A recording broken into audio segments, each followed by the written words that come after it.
মাজারে যে টাকা দেয় এরকম লোক আছে না নাই? মাজারে টাকা দেওয়া যাবে অপ্রয়োজনে? মাজারে কেন টাকা দিবেন? ওখানে একজন লোক শুয়ে আছে, পড়ে আছে, ওনার টাকা লাগবে? টাকা লাগবে আমাদের জীবিত যারা আছে আমাদের। কথা কর, গরিব দুস্থ সুবিধা বঞ্চিত মানুষ যারা আছে তাদের টাকা লাগবে। এজন্য মাজারে যে মানত করা যাবে, মানত করতে হবে একজনের নামে। চিৎকার করে বলেন, তিনি কে? অনেকে দেখবেন মাজারে যে মোমবাতি দিয়ে আসে, আগরবাতি দিয়ে আসে, হ্যাঁ, কাপড় দিয়ে আসে, ছাগল দিয়ে আসে, মুরগি দিয়ে আসে, গরু দিয়ে আসে, আছে না নাই? আলহামদুলিল্লাহ নারায়ণগঞ্জে এগুলো নাই। হ্যাঁ হ্যাঁ আছে। আল্লাহ তুমি বুঝার তৌফিক দাও। দেখবেন মাজারে আবার মশারিও দিয়ে রাখে, আছে না নাই? যিনি শুয়ে আছে ওনার কি মশায় কামড়ায়? তো উনি যদি মশার কামড় থেকে নিজের বাঁচাইতে না পারে, উনি আমগরে বাঁচাবে কি? কথা বলেন। আবার দেখবেন অনেক ড্রাইভার অনেক মাজারের পাশ দিয়ে যখন যায় সে গাড়ি স্লো করে ফেলে। ড্রাইভারকে জিজ্ঞেস করেন যে তুমি স্লো করলা কেন? সে বলে এখানে বাবার মাজার, বাবা অনেক গরম, গাড়ি উল্টায় দিবার পারে। কি করতে পারে? আচ্ছা, গাড়ি উল্টালে কি হয়? দুর্ঘটনা হয়, মানুষ মারা যায়। যারা মানুষ মারে এরা কি বাবা নাকি ডাকাত? তো এ কেমন আল্লাহর ওলি, সে মানুষ মেরে ফেলে। আপনি একটু আকল খাটালে আপনি বুঝতে পারবেন যে এগুলোর সাথে ইসলামের কোনো সম্পর্ক নাই। ইসলাম শিখায় চাইতে হবে একজনের কাছে। ইদা সাআলতা ফাসআলিল্লাহ, ফরিয়াদ করবা তো কার কাছে করব? চাইতে হবে কার কাছে? ছেলে চান কে দিবে? মেয়ে চান কে দিবে? ছেলে মেয়ে দুইটা চান কে দিবে? ব্যবসায় সফল হতে চান কে দিবে? জান্নাতি হতে চান কে দিবে? আল্লাহ ছাড়া কেউ কিছু দিতে পারে? বিশ্বনবী মুহাম্মদ রাসূলুল্লাহ সাল্লাল্লাহু আলাইহি সাল্লাম কি আমাদের কিছু দিতে পারে? এজন্য ওনার কবরে যেও চাওয়া যায় না, ওনারে সালাম দেওয়া যায়। ওখানে যে বিশ্বনবীকে সালাতু সালাম পাঠানো যায়, কিন্তু বিশ্বনবীরে বলা যায় না ইয়া রাসূলুল্লাহ আমার একটা মেয়ে দেন। তো বিশ্বনবীর কবরের সামনে দাঁড়িয়েও চাওয়া যায়। তো বিশ্বনবীর কবরের সামনে দাঁড়িয়ে কিছু চাইলে সৌদি পুলিশ হাতের মধ্যে লাঠি দিয়ে বাড়ি মারে, দাঁড়াতেই দেয় না। যে এখানে কি চাও তুমি? সামনে কেবলা, কেবলামুখী হও। এই বিশ্বনবী যার কাছে যাইতেন তার কাছে চাও। তিনি ছাড়া কিচ্ছু করার ক্ষমতা গোটা বিশ্বে কারো নাই। আল্লাহর ধনভাণ্ডার কত বিশাল! তিনি আমাদের সবাইকে যদি জান্নাতুল ফেরদাউস দিয়ে দেয়, ওনার জান্নাতের মধ্যে ঠেলাঠেলি হবে তো না? কথা কর। বিশ্বনবী 8টা জান্নাতের যে স্টেজ, এই 8টার সবগুলাই থাকবে না, উনি থাকবে জান্নাতুল ফেরদাউস। কোনটায় থাকবে? তাহলে আমরা থাকবো কই? ইনশাআল্লাহ করবেন না? নবী থাকবে একটাই, আমরা আরেকটাই। এটা সম্ভব? অন্য কোন জান্নাত দিয়ে আমাদের বুঝ দেওয়া যাবে? আমরা আল্লাহর কাছে বলবো, আল্লাহ আমগো নবী যেদিকে, আমরা থাকবো বিশ্ব নবী থাকবে জান্নাতুল ফেরদাউস, আমরাও থাকবো ফেরদাউস। ইনশাআল্লাহ পড়ে। এত বিশাল জান্নাত, কোনো ধাক্কা ধাক্কি নাই। জান্নাতের এক একটা দরজা চিনেন তো না? বিশ্বনবী যখন জান্নাতের দরজার বর্ণনা দিচ্ছেন, বিশ্বনবী বলছেন ইন্নাল মিসরাআইন মিন মাসারি'আল জান্নাহ মা বাইনা মাক্কাহ ওয়া হাজার। ও সাহাবারা, জান্নাতের দরজাগুলো কত বড়, শোনো শোনো। বিশ্বনবী বললেন সৌদি আরবের মক্কা শহর থেকে বাহরাইনের হাজার শহর যত লম্বা, জান্নাতের এক একটা দরজা তত লম্বা। তার মানে এক এক ধাক্কায় কয়েকশো কোটি লোক জান্নাতে ঢুকে যাবে। তো ওই জান্নাতে আমরা সবাই যদি ফেরদাউসে থাকি, আল্লাহর কোনো ঘাটতি আছে? ওই আল্লাহরে থইয়া মাজারে যায়, ওই আল্লাহরে না ডেকে বাবারে ডাকে, ওই আল্লাহর কাছে না যে মাজারে যে লাল সালু দিয়ে আসে। দেখবেন যে লোকটা মাজারে মশারি দেয়, ওর বাবার ডেঙ্গু রোগ, ওর মারে মশায় কামড়ায়, ওর বাবারে মশায় কামড়ায়।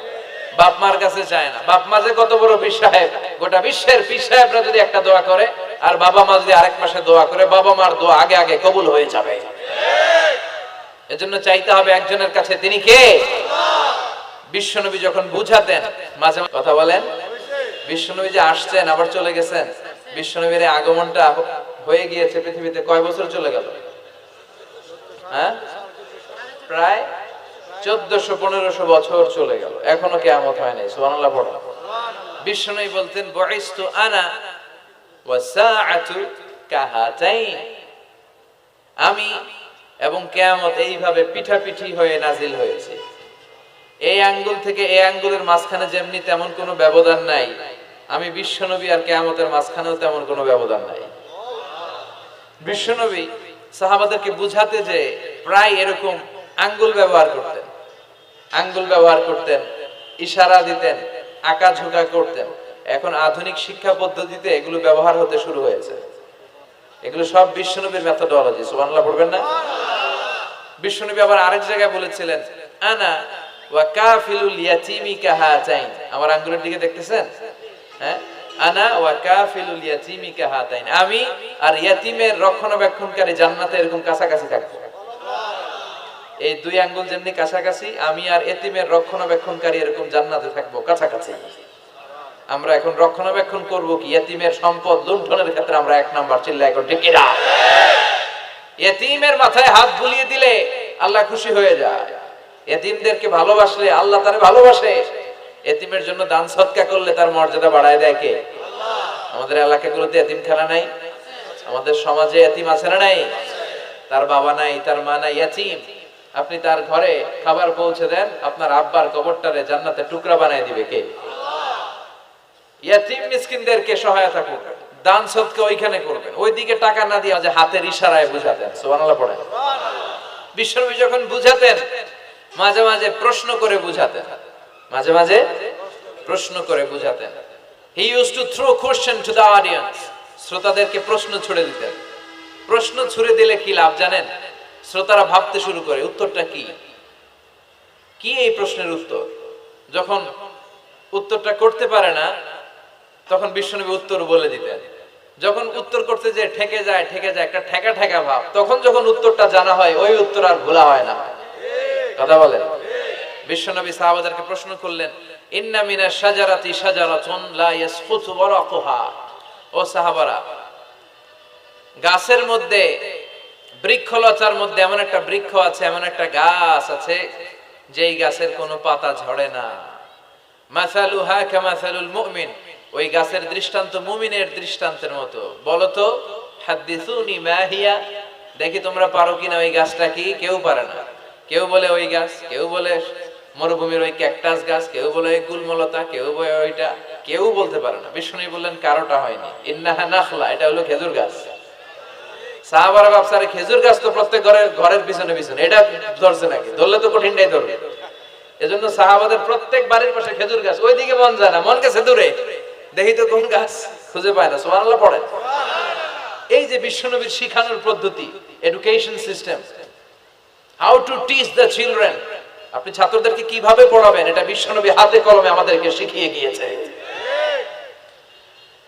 ওই মজলিসে আব্দুল্লাহ ইবনে উমর রাদিয়াল্লাহু আনহু আর ওনার বাবা উমরে ফারুক দুইজনই উপস্থিত ছিলেন। বাড়িতে যাওয়ার পরে ছোট্ট আব্দুল্লাহ ইবনে উমর সাইয়েদনা উমরে ফারুককে বলেন, আব্বা, বিশ্বনবী যে আজকে প্রশ্নটা করছিল, আমি কিন্তু উত্তর জানতাম। সুবহানাল্লাহ কইবেন না? উমরে ফারুক বললেন, বলো কি, তুমি জানতা যেটা খেজুর গাছ? আব্দুল্লাহ ইবনে উমর বলে, না আমি আবি, হ্যাঁ আমি জানতাম। তো বললা না কেন? তুমি যদি আজকে উত্তর দিতে পারতা, তাহলে আরবরা লাল কপালের উট পেলে অনেক খুশি হয়ে যায়। তিনি বললেন, লাল চাঁদওয়ালা উট পেলে মানুষ যেরকম খুশি হয়, আজকে তো আমি অত খুশি হইতাম, বিশ্বনবীর সামনে আমার বুকটা এত বড় হয়ে যেত যে আমার ছেলে উত্তর করতে পেরেছে। আব্দুল্লাহ ইবনে উমর বললেন, আপনি আমার আব্বা, আশেপাশে চাচারা কেউ পারে না, আমি কেমনে করি? সুবহানাল্লাহ কইবেন না? দেখেন বিশ্বনবীর শিখানোর কত চমৎকার পদ্ধতি। তো সেই পদ্ধতির অংশ হিসেবে বিশ্বনবী এরকম আঙ্গুল দিয়ে ইঙ্গিত করতেন আর বলতেন, আনা ওয়া কাফিলুল ইয়াতীমি কাহাতাইন, আমি এবং ইয়াতীমের যত্ন যারা করে তারা জান্নাতে একসাথে এইভাবে থাকবো। আবার কিয়ামতের বর্ণনা দিতে যে বিশ্বনবী বললেন, আনা ওয়া সাআতু কাহাতাইন, আমি আর কিয়ামতের এরকম পিঠাপিঠি, আমার আর এই দুইটা আঙ্গুলের মাঝখানে যেমনি তেমন ব্যবধান নাই, আমি আর কিয়ামতের মাঝখানেও তেমন ব্যবধান নাই। চিল্লায় পড়েন আল্লাহু আকবার।